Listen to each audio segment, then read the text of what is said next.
Going to start with polar representation of a complex number. Complex numbers. Before starting this, let's first see what is a complex plane or Argand plane.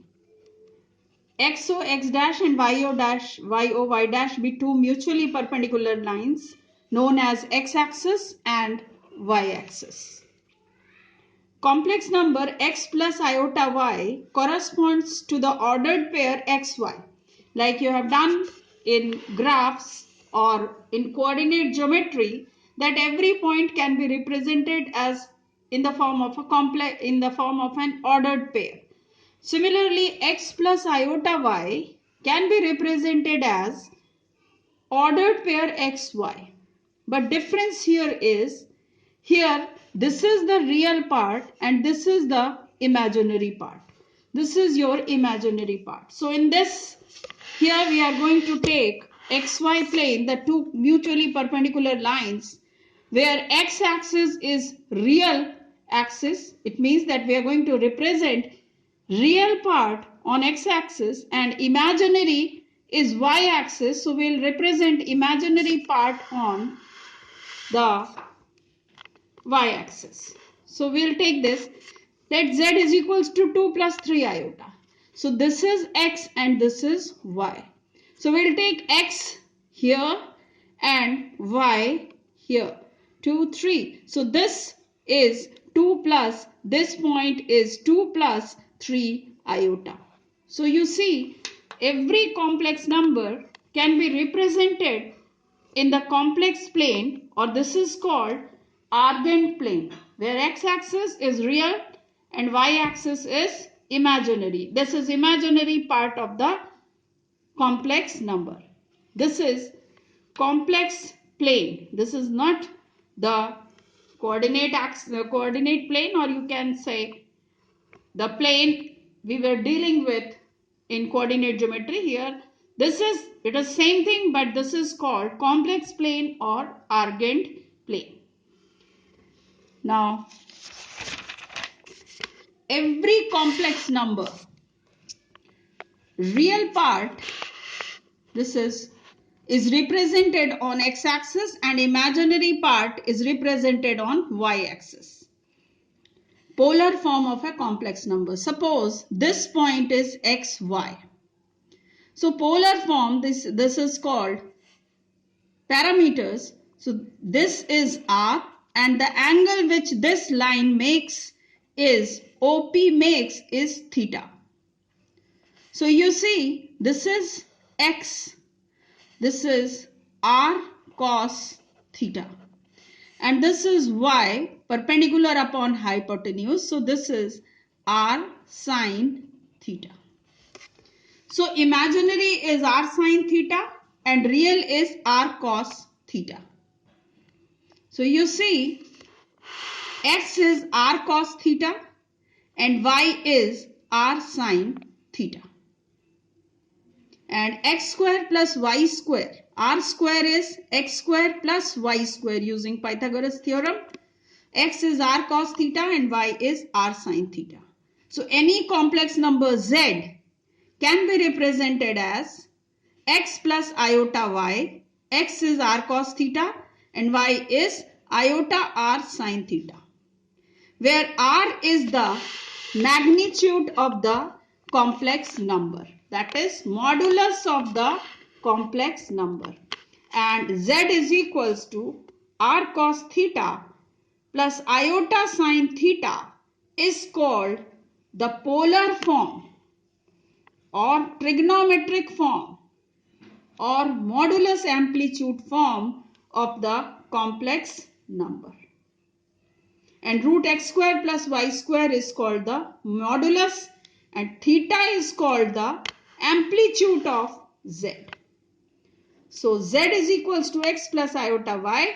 Here both x and y, if both x and y are positive, you see, this is modulus amplitude form of the complex number. It means we will require the modulus as well as amplitude. Modulus, you know, it is x square, root x square plus y square.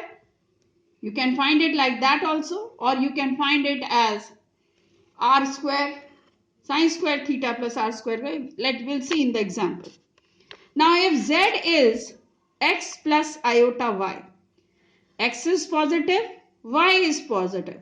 Both x and y are positive, so z lies in first quadrant. You know, if both x and y are positive, the point is in first quadrant. Similarly here, if z is minus x plus iota y, x is negative, y positive, so this lies in second quadrant. If z is minus x minus iota y, both x and y are negative, so z lies in third quadrant. And if it is x minus iota y, x positive, y negative, in this case it lies in fourth quadrant.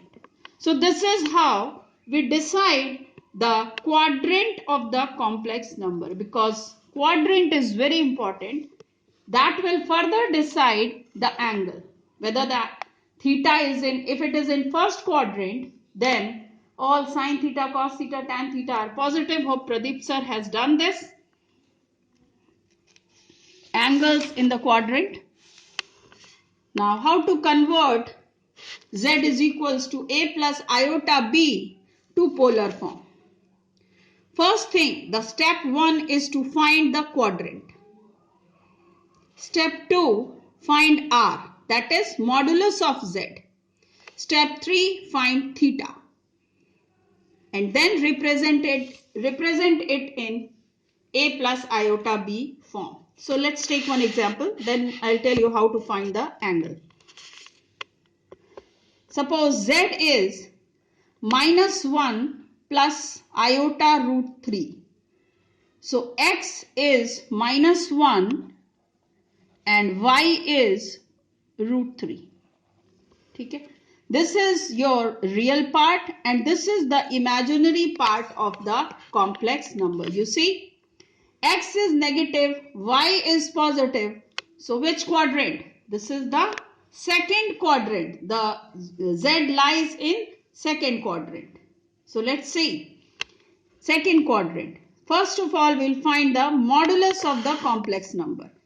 X is minus 1, y is root 3. So r, that is the modulus of z. This is root x square plus y square. So the root minus 1 square plus root 3 square. So this is root 4 and this is 2. So modulus of the complex number is 2. And now we'll find tan theta.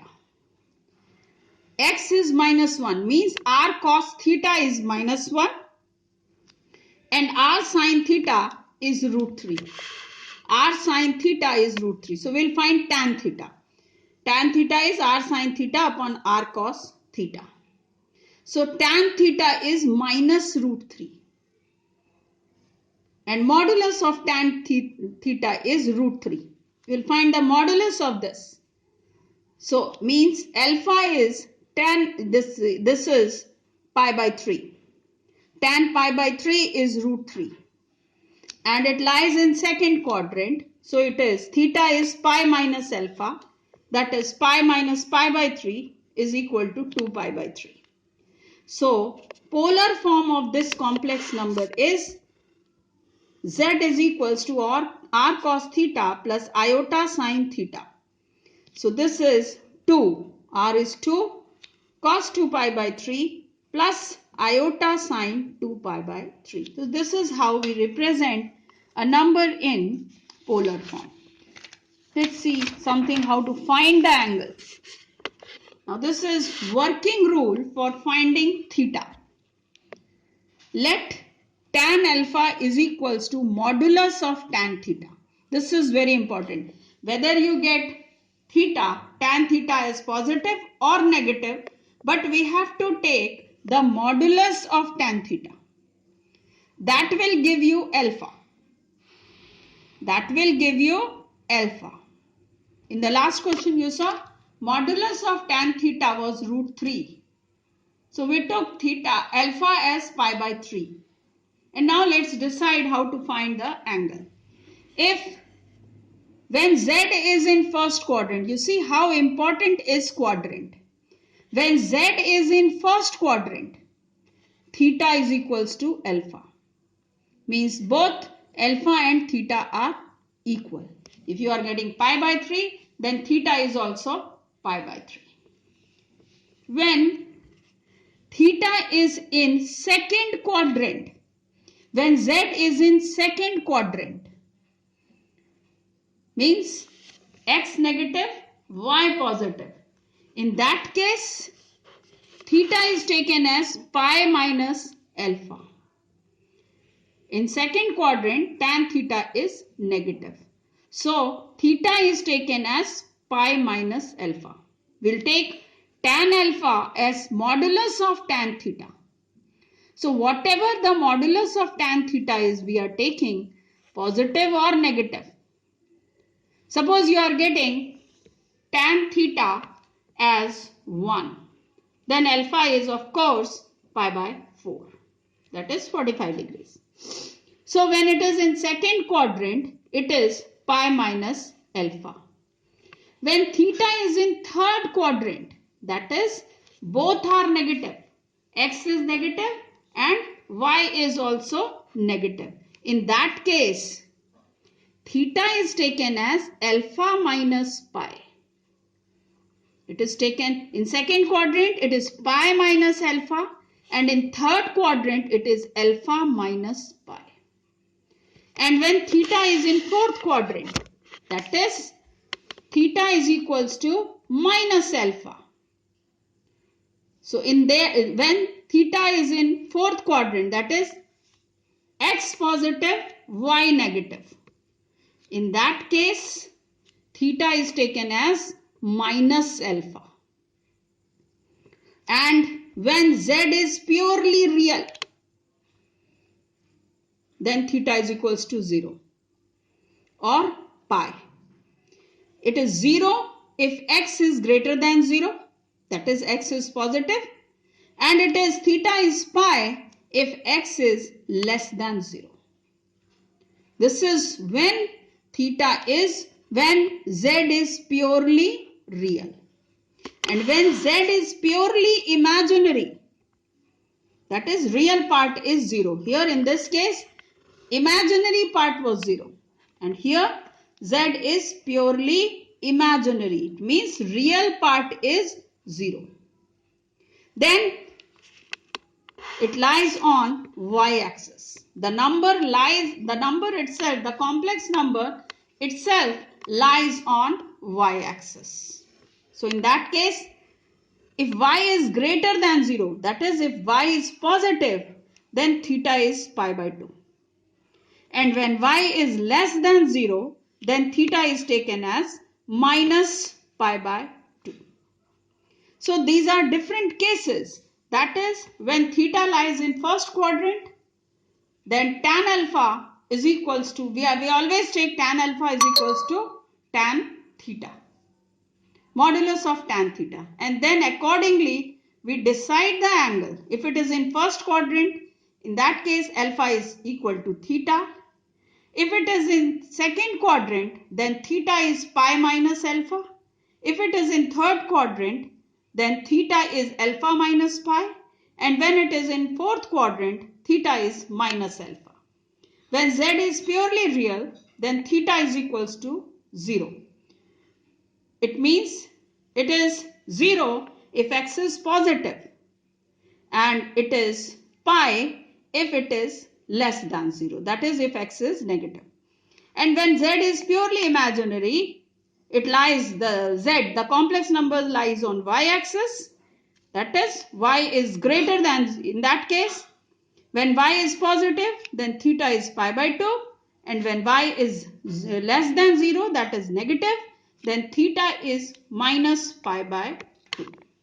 So that's all for today. In the next class, we'll do various different types of problems to represent the complex number in polar form, and that will finish your chapter.